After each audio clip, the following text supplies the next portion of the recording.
Hello guys, நான் உங்கள் anime man. Madara return series season 2 வரும்னு சொன்ன ஒன்றுத்தையும் காணும்னு நீங்கள் எல்லாரும் கேட்டதால இன்னைக்கு மாதரா ரிட்டர்ன் சீரீஸ்ல இருந்து சீசன் 2ஓட செகண்ட் எபிசோட பார்ப்போம். அதுக்கு முன்னாடி மாதரா மூவி ஒன்றை நம்ம சேனலில் போட்டிருக்கேன். அதை பார்த்துட்டு இதை பாருங்க. அப்போதான் உங்களுக்கு கதை நல்லா புரியும். இந்த மூவியோட லிங்கை இன்ஸ்க்ரீன்லையும் டிஸ்கிரிப்ஷன்லையும் கொடுத்துருக்கேன், செக் பண்ணி பாருங்க. இந்த எபிசோட்குள்ளே போகிறதுக்கு முன்னாடி லாஸ்ட் எபிசோடில் என்ன நடந்துச்சுன்னு பார்ப்போம். சரடா சாஸ்கே மீட் பண்ணியே பல வருஷங்கள் ஆகுது. ஒரு வழியாக சாஸ்கே வீட்டுக்கு வராரு. இங்கே தான் அவருக்கு 2 பொண்ணு இருக்கிறத நமக்கு ரிவீல் பண்ணுறாங்க. மூத்த பொண்ணு பேர் சரடா, இளைய பொண்ணு பேர் நெரிடா. என்னதான் இவர் இப்போது ஃப்ரீயாக இருந்தாலும் சரடா ரொம்ப பிஸியாக இருக்காங்க. ஏன்னா அவங்க ஆண்பூல ஒரு முக்கியமான பொறுப்பில் இருக்காங்க. இதனால் இந்த வாட்டியும் இவங்க மீட் பண்ணிக்க முடியாத மாதிரி சுச்சுவேஷன்ஸ் மாறுது. பட் நெரிடா எப்படியோ ட்ரை பண்ணி சரடா சாஸ்கேவை மீட் பண்ண வைக்க முயற்சி பண்ணுறாங்க. இன்னொரு பக்கம் சாக்குரா பல வருஷமாக ஒரு விஷயத்தை நினச்சி வருத்தப்பட்டுக்கிட்டு இருக்காங்க. அது என்ன விஷயம்னா, சாஸ்கே ப்ரோஸ்தட்டிக்காம வச்சுக்க மாட்டேன்னு சொல்லிட்டு இருக்காரு. பட் இப்போது அவருக்கு இருக்கிற த்ரெட்ஸ் ரொம்ப அதிகமாக இருக்கிறதால சாக்குரா ரொம்ப வருத்தப்படுறாங்க. ஒரு கட்டத்தில் சாஸ்கே சாக்குராவை புரிஞ்சுக்கிட்டு இந்த ஆமை வச்சுக்கிறேன்னு சொல்லியிருப்பாரு. இன்னொரு பக்கம் ஹீமாவரி நருட்டோ இல்லாமல் தனியாக தவிக்கிறாங்க. சீக்கிரமாக நருட்டோ வரமாட்டாரான்னு ஏங்குறாங்க. அப்படியே காட்சிகள் மாறுது. மாதரா இஷிக்கிக்கான ஒரு பயங்கரமான லெஜெண்டரி பேட்டில் ஒன்று நடந்துக்கிட்டு இருக்கு. இது ரொம்பவே ஒரு மிகப்பெரிய பேட்டிலாக இருந்துச்சு. கொஞ்சம் விட்டு இருந்தா இஷிக்கி மொத்த வேர்ல்டையும் அப்படியே வாயில் போட்டு முழுங்கியிருப்பார்.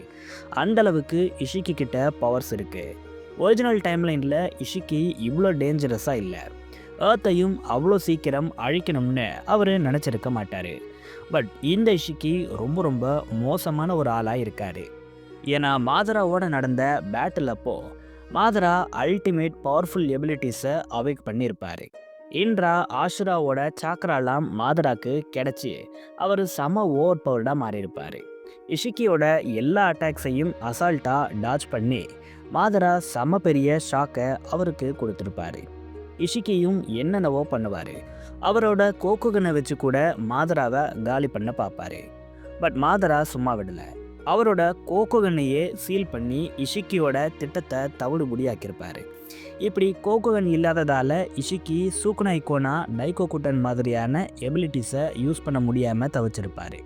வேறு வழியே இல்லாமல் CO பிளாஸ்ட் சாக்ரா மான்ஸ்டர் மாதிரியான அட்டாக்ஸை மாதரா மேலே போட அவர் அதையும் டாச் பண்ணியிருப்பார். இதுக்கு மேலே இவனை தோக்கடிக்கவே முடியாதுன்னு தெரிஞ்சுக்கிட்ட இஷிக்கி மொத்த ஏர்த்தையும் அழிக்க பார்ப்பார். இதுக்கு ஏர்த்தோடவே அவர் மர்ஜும் ஆகியிருப்பார். மொத்த பவர்ஸையும் சேர்த்து இஷிக்கி ஒரு மிகப்பெரிய பிளாஸ்ட்டை பண்ண மாதரா அதை தடுக்க ரொம்ப கஷ்டப்பட்டு இருப்பார். இருந்தாலும் முயற்சியை கைவிடாமல் மாதரா போராடி அந்த பிளாஸ்ட்டை தடுத்திருப்பாரு. அது மட்டும் இல்லாமல் அந்த பிளாஸ்ட்டை அப்படியே இஷிக்கி மேலே தள்ளி விட்டுருப்பாரு. இதனால் ப்ரெஷர் தாங்காமல் இஷிக்கி இறந்து போயிருப்பார். மாதரா எப்படியோ வேர்ல்டை காப்பாற்றிருப்பார்.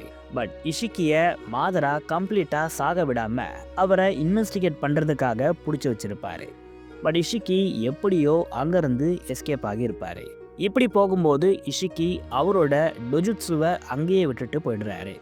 இதை மாதரா அவரோட கையில் எடுத்து ஆராயிறாரு. ஒருவேளை இதை யூஸ் பண்ணி ஏதாச்சும் போர்ட்டலை ஓப்பன் பண்ணால் இந்த இடத்துல இருந்து நம்மளால் தப்பிக்க முடியுமாங்கிற மாதிரி மாதரா பார்க்குறாரு. அந்த டொஜுட்சுவை டச் பண்ணும்போது அது சாக்ரா ராட்ஸை ஆக்டிவேட் பண்ணி விட்டுடுது. இது மாதராவை ஸ்டாப் பண்ணிடுது. இதனால் மாதரா வலியால் துடிக்கிறாரு. அப்போது திடீர்னு ஷீரோ அங்கே வராரு. அவரை பார்த்த மாதரா, ஷீரோ, எனக்கு தெரியும் நீ எனக்கு உண்மையாகவே பெரிய ஹெல்ப்பை பண்ணியிருக்க. நீ மட்டும் இல்லைன்னா என்னால் இந்த இஷிக்கியை கண்டுபிடிச்சிருக்க முடியாது, அவனை கொன்னும் இருக்க முடியாது. ஸோ என்னோட மிஷனை அகாம்ப்ளிஷ் பண்ண எனக்கு நீ பெரிய ஹெல்ப்பை பண்ணியிருக்க. அதுக்கு கைமாறு செய்கிற விதமாக நான் ஒன்று பண்ணுறேன். உன் மேலே எந்த ஒரு அட்டாக்ஸையும் நான் பண்ண மாட்டேன். நீயே உண்மை எல்லாத்தையும் சொல்லிடு. யார் நீ? உனக்கு என்னோட ரெசரக்ஷன் பற்றி எப்படி தெரியும்னு மாதரா கேட்குறாரு. இவ்வளோ நேரம் சாஃப்டாக பேசிட்டு இப்படி திடீர்னு டெரர் காட்டுறானே, யார் சாமி நீங்கிற ரியாக்ஷனை ஷீரோ கொடுக்குறாரு. இருந்தாலும் ரொம்ப பயத்தோட மாதராக்கு இவர் ஆன்சர் பண்ணுறாரு. மாதரா, எனக்கு நீ என்ன சொல்கிறனே புரியலைன்னு ஷீரோ சொல்கிறாரு. ஓ, அப்படியா?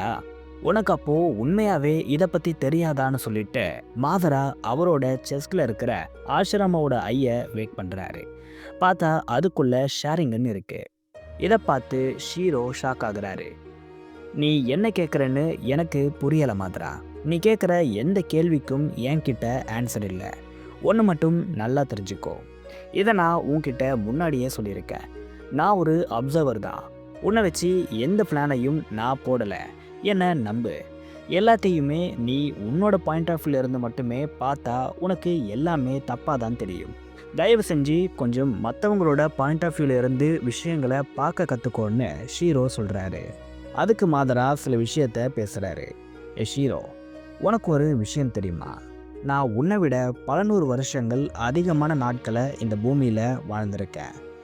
லைஃப் எனக்கு யாருக்குமே சொல்லிக் கொடுக்காத நிறைய பாடங்களை சொல்லி கொடுத்துருக்கு. அதில் ரொம்ப முக்கியமான ஒரு லெசன்னா யாரையும் நம்பக்கூடாதுங்கிறது தான். அதனால் நீ சொல்கிற எதையுமே என்னால் நம்ப முடியாது. நானாக கண்ணில் பார்க்குற வரைக்கும் புரிஞ்சுக்கிற வரைக்கும் எதையுமே நம்ப மாட்டேன். சரி, எனக்கு ரொம்ப முக்கியமான வேலைகள் எல்லாம் இருக்குது. நான் உடனே லீஃப் வில்லேஜுக்கு போகணும்னு மாதரா சொல்கிறாரு. அப்படியா? அப்போ நான் உங்களுக்கு கண்டிப்பாக என்னோட உதவி தேவைப்படும்னு ஷீரோ சொல்கிறாரு. உதவியா?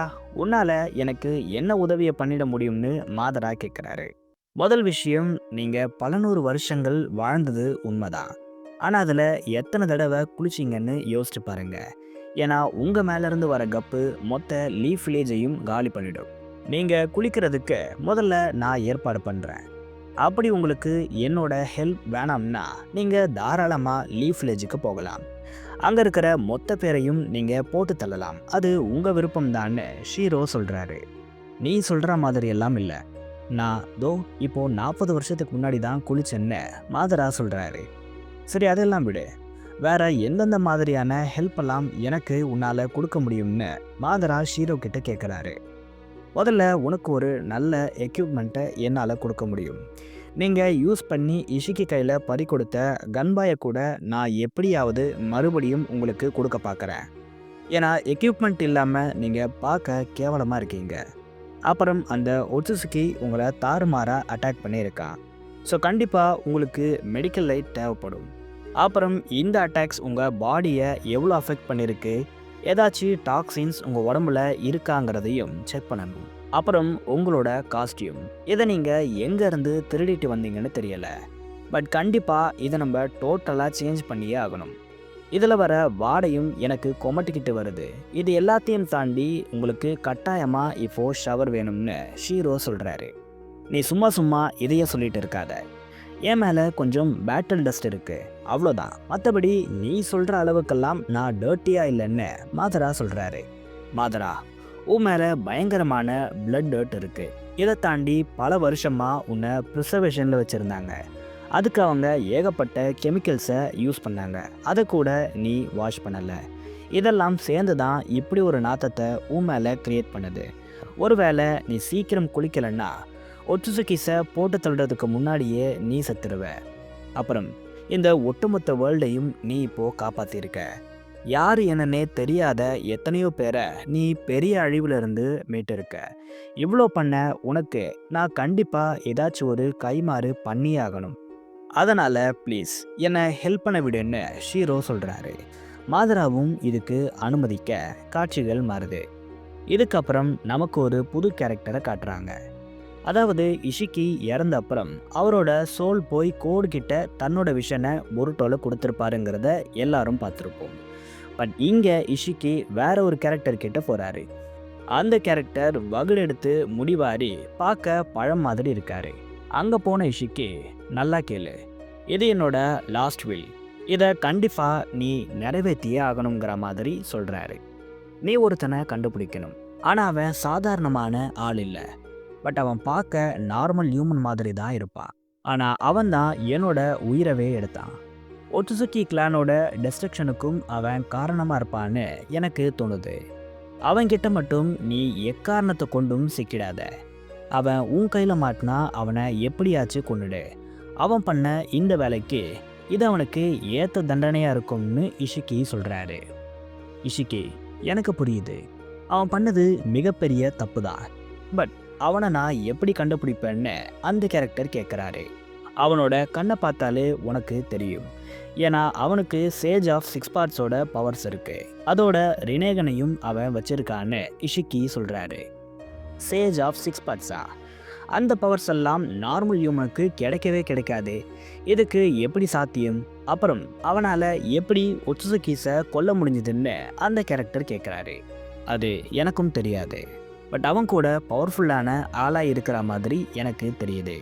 அதனால் நீ ரொம்பவே கவனமாக இருக்கணும்னு இஷிக்கி சொல்கிறாரு. திடீர்னு ஒரு சத்தம் கேட்குது. பேரவில் செய்யப்படாத அந்த கேரக்டர் மேலே ஒரு பெரிய அடி விழுது. பட் எப்படியோ இஷிக்கி அவரை சேவ் பண்ணுறாரு. உடனே ஓடிடு, இங்கே இருக்காதன்னு இஷிக்கி கத்துறாரு. அந்த கேரக்டரும் பயங்கரமாக ஓடி எஸ்கேப் ஆக பார்க்குறாரு. பட் அசால்ட்டாக இவரோட தலைங்கிறது வெட்டப்படுது. தன்னோட லாஸ்ட் வில்ல சுமக்க வந்த ஒரே ஆளையும் ஏதோ ஒரு ஃபோர்ஸ் காலி பண்ணிருச்சு. அது யாருன்னு இஷிக்கி திரும்பி பார்க்க அங்கே ரொம்பவே பவர்ஃபுல்லான ஒரு ஒட்சுசுகி வராரு. இவரோட என்ட்ரன்ஸ் எல்லாம் செம்மையாக இருக்குது. இவர் தான் இந்த சீரீஸோட மெயின் வில்லனாகவும் இருக்கார். இவரை ஷீபா அளவுக்கு புஷ் பண்ணுறதுக்கான வாய்ப்பு ரொம்ப அதிகமாக இருக்குது. இவ்வளோ பவர்ஃபுல்லான இந்த ஒட்சுசுகியோட பேர் அஜுடா ஷுக்கின்னு சொல்கிறதோட இந்த எபிசோட் முடியுது.